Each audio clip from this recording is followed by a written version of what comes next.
તો એ સતી ભગવાનને ઓળખી નથી શક્યા.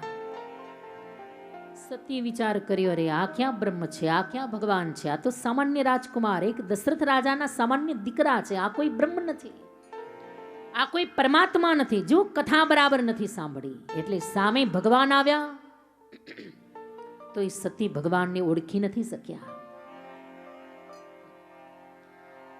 શિવજીના હૃદયમાં પરમ ભાવ, પરમ પ્રેમ જાગ્યો. વિચાર કર્યો, લાવને બાજુમાં જઈને રામની વંદના કરું. પણ વળી વિચાર થયો, જો બાજુમાં જઈશ અને વંદન કરીશ તો ક્યાંક દુનિયાને ખબર પડી જશે કે શિવ જે રામની વંદના કરે એ રામ કોઈ સામાન્ય મનુષ્ય ન હોય, રામ એ તો સાક્ષાત પરિબ્રહ્મ પરમાત્મા. તો ભગવાનને લીલા કરવામાં થોડો સંકોચ થશે, થોડો વિક્ષેપ થશે. એટલે લાવને જ્યાં ઊભો છું ત્યાં દૂરથી જ ભગવાનની વંદના કરું. અને શિવજી મહારાજે દૂરથી જ ભગવાનની વંદના કરતા.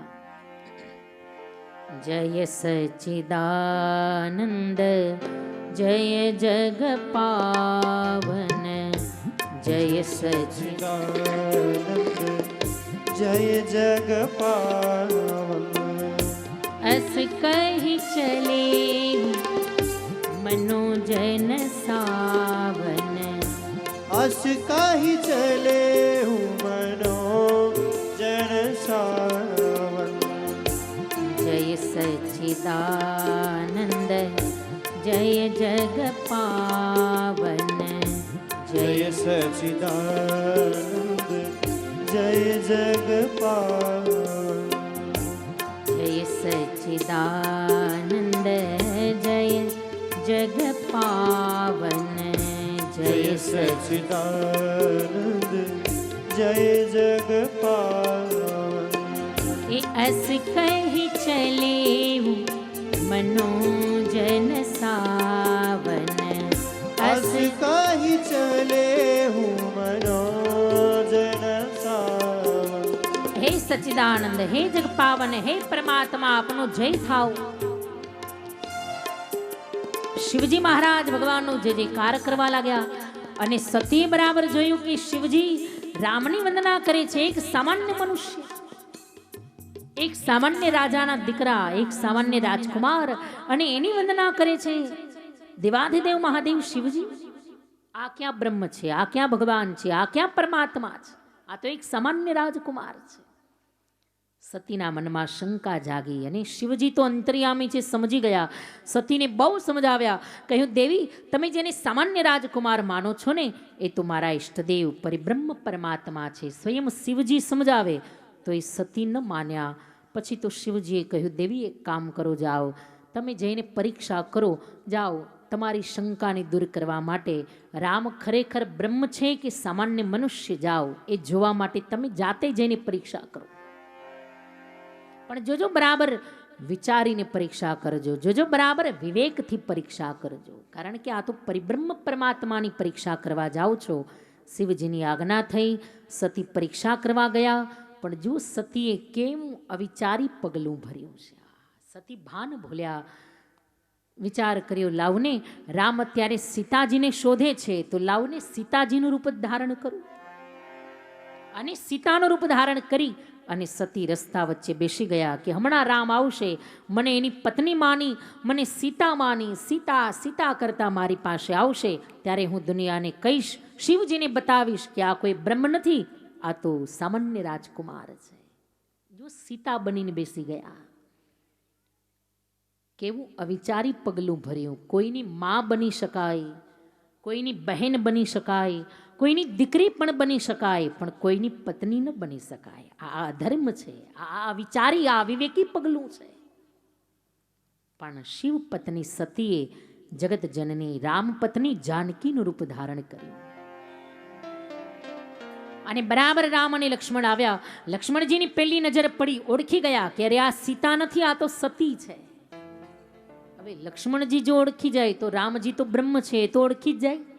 તરત ભગવાન ઓળખી ગયા કે અરે આ તો શિવ પત્ની સતી છે અને મારી પત્ની સીતાનું રૂપ ધારણ કરીને બેઠા છે. પણ જો ભગવાનની મર્યાદા, કારણ કે મર્યાદા પુરુષોત્તમ છે. ભગવાન એક પણ કડવું વેણ નથી બોલ્યા. ભગવાને બાજુમાં જઈ અને પેલા તો બે હાથ જોડીને વંદન કર્યા. જાણે ભગવાને વંદન કરીને જ સંકેત કરી દીધો કે દેવી, પત્નીને વંદન ન કરું, પણ તમને વંદન કરું છું એનું કારણ કે તમે મારા પત્ની નથી, તમે તો મારી માં છો. અરે ખાલી મારી જ માં નહીં, આખા જગતની માં છો, એટલા માટે તમને વંદન કરું છું. વંદન કરીને જ ભગવાને સંકેત આપ્યો. અને પછી ભગવાન કેવી મીઠાશથી, કેવી વિવેકભરી વાણીથી રામજી બોલ્યા કે કહે હું બહોરી કહા વૃષ કેતુ અને બિપિન અકેલી ફિરહી કેહી હેતુ. હે માં, હે ભગવતી, આમ એકલા એકલા વનમાં કેમ ફરો છો? મારા ઈષ્ટદેવ વૃષભ કેતુ મહાદેવ શિવજી ક્યાં છે? ઓલા સીતા બનીને બેઠા છે. જો ભગવાન કેવા શબ્દ બોલે છે. આહા, રામના મુખમાંથી આ વચન સાંભળ્યા અને સતી સમજી ગયા કે અરે આ તો મારા પતિને ઓળખે છે અને મારા પિતાને ઓળખે છે. ભગવાન શું બોલ્યા? હે દક્ષ કન્યા, આમ એકલા એકલા વનમાં ફરો છો, મારા ઈષ્ટદેવ વૃષભ કેતુ શિવજી ક્યાં છે? જો ભગવાનની વાણીમાં વિવેક. ભગવાને ઠપકો ના આપ્યો કે દેવી આ તમે શું કર્યું? મારી પત્નીનું રૂપ ધારણ કર્યું, આ બરાબર ન કર્યું. ભગવાને ઠપકો નથી આપ્યો, કારણ કે આ તો મર્યાદા પુરુષોત્તમ રામ છે. અને સતી સમજી ગયા અરે આ તો ખરેખર પરિબ્રહ્મ છે, પણ શું કરું, હવે તો ભૂલ થઈ ગઈ. વિચાર કર્યો ચાલ હવે ફરી પાછું મૂળ રૂપ ધારણ કરી અને જ્યાં શિવજી બેઠા છે ત્યાં પાછી ચાલી જાઓ. પોતાનું મૂળ રૂપ ધારણ કર્યું અને સતી જ્યાં જવા જાય, પણ ત્યાં તો રામજી વિચાર કર્યો લાવને થોડી મારી માયા તો બતાવું.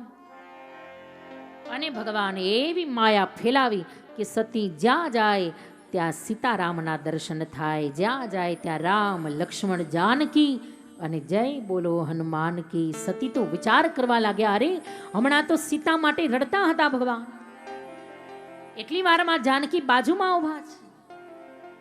આ કોઈ દિશા ખાલી નથી જવા માટે સતી રડવા લાગ્યા. રામજીએ પોતાની માયા સંકેલી, લક્ષ્મણને લઈને પાછા વનમાં ગયા. સતી શિવજી પાસે આવ્યા, ચરણમાં વંદન કર્યા. શિવજીએ કહ્યું દેવી જરા મને કહો તો ખરા કઈ રીતે પરીક્ષા કરી? પણ સતી અહીંયા ખોટું બોલ્યા છે. જો એક ભૂલને છુપાવવા સતીએ કેટલી ભૂલ કરી. સતીએ કહ્યું મહારાજ કછું ન પરીક્ષા લીને ગોસાઈ પણ કિન્હ પ્રણામ તુમ્હારી નાઈ. કોઈ પરીક્ષા નથી કરી મહારાજ, બસ તમે દૂરથી વંદન કર્યા ને મેં બાજુમાં જઈને વંદન કર્યા, એટલો જ ફેર છે. કોઈ પરીક્ષા નથી કરી. ખોટું બોલ્યા સતી. પણ શિવજી તો અંતર્યામી છે. સમાધિ લગાવીને જ્યાં જોયું ત્યાં તો આખી ઘટના જોઈ. અરે મારી પત્નીએ મારી માં સીતાનું રૂપ ધારણ કર્યું અને હવે મારી માનું રૂપ ધારણ કર્યું, એટલે આજથી આ સતી પણ હવે મારી માં સમાન છે. હવે સતીનો પત્ની તરીકે મારાથી સ્વીકાર ન કરાય, કારણ કે મારી માનું રૂપ ધારણ કર્યું. અને મનોમન શિવજીએ સંકલ્પ કર્યો કે એહી તન સતીહી ભેટ મોહી નાહી અને શિવ સંકલ્પ કિન્હ મન માહી. આજથી સતીનો પત્ની તરીકે હું ત્યાગ કરું છું. ત્યાં તો આકાશ મંડલમાંથી દેવતાઓ પુષ્પની વર્ષા કરવા લાગ્યા, ધુંધુમીના નાદ મંડ્યા કરવા. સતીને લઈ શિવજી મહારાજ કૈલાશમાં આવ્યા. પોતાની પ્રતિજ્ઞાને યાદ કરી વટવૃક્ષ નીચે બેસી આંખ બંધ કરીને સમાધિ લગાવી અને શિવજી મહારાજ સીતારામનું સ્મરણ કરવા લાગ્યા. શિવજી મહારાજ સમાધિમાં બેઠા છે અને સમાધિ તૂટે તો થોડી વાર તો લાગે. તો એ સમય દરમિયાન અહીંયા જે આયોજકો દ્વારા આવતીકાલના કાર્યક્રમની જે રૂપરેખા છે એ આપવામાં આવશે અને ત્યારબાદ સુંદર આપણે શિવજીના લગ્ન તરફ આગળ વધી. બોલો શ્રી રામચંદ્ર ભગવાન કી જય. કૈલાશપતિ મહાદેવ કી જય.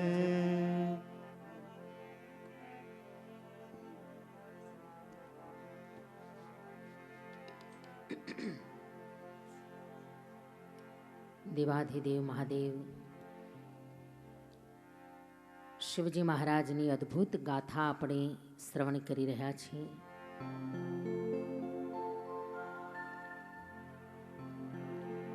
આપણે જોતા હતા કે સતીનો પત્ની તરીકે ત્યાગ કર્યો શિવજીએ. સતીને લઈ કૈલાશ ઉપર આવ્યા અને શિવજી મહારાજ વટવૃક્ષ નીચે સમાધિ લગાવીને બેસી ગયા.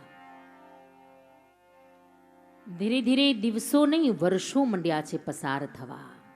જો આ તો શિવજીની સમાધિ છે. અને તુલસીદાસજી ચોપાઈ લખી નાખી કે બીતે સંબત સહસ 87,000 વર્ષ વીત્યા. એક ધારા, એક આસને, એક પલાઠી 87,000 વર્ષ વીતી ગયા. અને પછી શિવજી સમાધિમાંથી ઉઠ્યા. માં ભગવતી સતીને ખબર પડી, અરે શિવજી મહારાજ સમાધિમાંથી જાગ્યા. સતી દોડતા આવ્યા, શિવજીના ચરણની પૂજા કરી, ક્ષમા યાચના કરી. મહારાજ, મારી ભૂલ થઈ, મેં સીતાનું રૂપ ધારણ કર્યું, મને ક્ષમા કરો મહારાજ.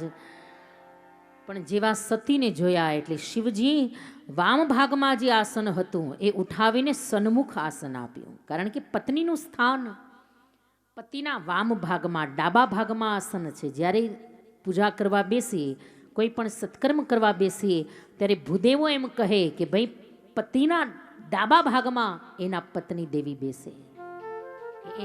એટલા માટે વામા કહેવામાં આવે, વામાંગી છે, ડાબા ભાગમાં આસન છે. પણ શિવજીએ પત્ની તરીકે ત્યાગ કર્યો એટલે સતીને સન્મુખ સામે આસન આપ્યું છે. સતી સમજી ગયા કે શિવજીએ મારો ત્યાગ કર્યો છે. સતીએ ભૂલેની ક્ષમા માંગી, મહારાજ મારી ભૂલ થઈ, પણ હવે જે રામલીલામાં મને શંકા થઈ એ રામકથા મને સાંભળવી છે, મને રામકથા સંભળાવો મહારાજ. અને સતીની રામકથા સાંભળવાની પ્રીતિ જોઈ શિવજી પ્રસન્ન થયા. સતીને સુંદર આસન પર બેસાડી શિવજી મહારાજ કથાનું ગાયન કરવા લાગ્યા. રામકથા મંડી ચાલવા. પણ જોજો, હજી સતીના ભાગ્યમાં કથા નથી. હજી કથા સાંભળવા માટે આખો નવો જન્મ લેવો પડશે. થોડી કથા જે આગળ ચાલીને ત્યાં તો આકાશ મંડળમાં કૈલાશ ઉપરથી મંડ્યા બધા વિમાનો ઉડવા. એ વિમાનમાં સુંદર શણગારેલા, તૈયાર થયેલા સુંદર દેવતાઓ બેઠા છે. બધા સુંદર ગીતો ગાઈ રહ્યા છે. બધા સતી આ બધા દેવતાઓને જતા જોયા એટલે તરત શિવજીને પૂછ્યું, મહારાજ આ બધા દેવતાઓ તૈયાર થઈ આવા સુંદર ગીત ગાતા ક્યાં જાય છે? આ બધા કઈ બાજુ જાય છે? શિવજીએ કહ્યું, દેવી એ બધા જ્યાં જતા હોય ત્યાં જવા દો, તમે કથામાં ધ્યાન આપો. યાદ છે એકવાર ઋષિના આશ્રમમાં કથા બરાબર ન સાંભળી તો એનું પરિણામ શું આવ્યું કે સ્વયં પરમાત્મા સામે આવ્યા તો એ તમે એને ઓળખી ન શક્યા દેવી. હવે તો કથા બરાબર સાંભળો. પણ સતીનું ધ્યાન કથામાં ન લાગ્યું. કહ્યું, નહીં મહારાજ, કહો તો ખરા આ બધા ક્યાં જાય છે? શિવજીએ કહ્યું, તો દેવી સાંભળો, આ જવાબ એવો છે કે જવાબ સાંભળ્યા પછી તો તમારું મન સાવેય કથામાં નહીં લાગે. આ જવાબ જેવો છે. બહુ આગ્રહ કર્યો સતીએ. એટલે શિવજીએ કહ્યું, તો દેવી સાંભળો, આ બધા જ દેવતાઓ તૈયાર થઈ સુંદર વિમાનમાં બેસી તમારા પિતા દક્ષ રાજા કનખલ ક્ષેત્રમાં વાજપેયી નામનો યજ્ઞ કરે છે અને આ બધા દેવોને નિમંત્રણ છે. એટલે આ બધા દેવતાઓ તમારા પિતાના યજ્ઞમાં જાય છે. હરિદ્વારની બાજુમાં આજ પણ કનખલ ક્ષેત્ર છે જ્યાં દક્ષ યજ્ઞ છે. તમારા પિતાના યજ્ઞમાં જાય છે. અને આ વાત જ્યાં સાંભળી, પિતાને ત્યાં યજ્ઞ ચાલે છે, વાત સાંભળીને હવે સતીનું મન કથામાં લાગે. અરે મારા પિતાને ત્યાં યજ્ઞ ચાલે છે મહારાજ, અને બધા દેવોને આમંત્રણ, તો પછી તમે તો દેવાધિદેવ છો, ખાલી દેવ નહીં મહાદેવ છો, તમને આમંત્રણ નહીં? અરે હું તો એની દીકરી છું મહારાજ, મને આમંત્રણ નહીં. આનું કારણ શિવજીએ કહ્યું, દેવી એ બહુ જૂનો ઇતિહાસ છે કે એકવાર ઋષિઓની સભા ભરાઈ, બ્રહ્માજીએ દક્ષને પ્રજાપતિ બનાવ્યા, રાજા બનાવ્યા, પ્રજાપતિ બન્યા. અને એટલા માટે તમારા પિતા દક્ષ એવા અભિમાની બન્યા, એવા અહંકારી બન્યા કે ઋષિઓની સભામાં દક્ષ આવ્યા એટલે બધાએ ઊભા થઈને દક્ષનું સ્વાગત કર્યું. કારણ કે પ્રજાપતિ છે, પદ છે એની પાસે, પ્રતિષ્ઠા છે. બધાએ ઊભા થઈને સ્વાગત કર્યું. પણ દક્ષ મંડ્યો સભામાં જોવા કે હું આવ્યો અને કોણ ઊભું ન થયું, કેટલા ઊભા ન થયા મારું સ્વાગત કરવા માટે. મંડ્યો સભામાં જોવા કે બધા ઊભા છે, 3 જણા ઊભા નથી થયા. 3 જણા બેઠા છે, ઊભા ન થયા. કોણ? બ્રહ્મા, વિષ્ણુ અને મહેશ. દક્ષે વિચાર કર્યો, અરે બધા ઊભા થયા મારું સ્વાગત કરવા, અને આ 3 જણા ઊભા ન થયા. કેમ ઊભા ન થયા? મારું સ્વાગત ન કર્યું, મારું સન્માન ન કર્યું. પણ વળી વિચાર કર્યો કે બ્રહ્મા ઊભા ન થયા ચાલે, કારણ કે ગમે એમ તો એ મારો બાપ છે, દક્ષના પિતા છે બ્રહ્મા. જો દક્ષી વિચાર કર્યો કે દીકરો ગમે એવો મોટો હોય તો એ બાપ ઊભો ન થાય તો ચાલે, ચાલશે. બ્રહ્મા ઊભા ન થયા. આ વિષ્ણુ કેમ ઊભા ન થયા? વળી વિચાર કર્યો, રે આ તો બાપનોય બાપ છે, તો બ્રહ્માના પિતા છે વિષ્ણુ, એટલે એ ઊભા ન થાય તો ચાલે. બ્રહ્મા ઊભા ન થયા, વિષ્ણુ ઊભા ન થયા, ચાલશે. પણ આ શિવ કેમ ઊભા ન થયા? અરે આને તો મેં મારી દીકરી આપી છે, મારો જમાઈ થાય છે. અને સસરાજી આવે તો જમાઈ ઊભા થવું પડે. પણ દક્ષને બિચારાને કોણ સમજાવે કે ભાઈ હવે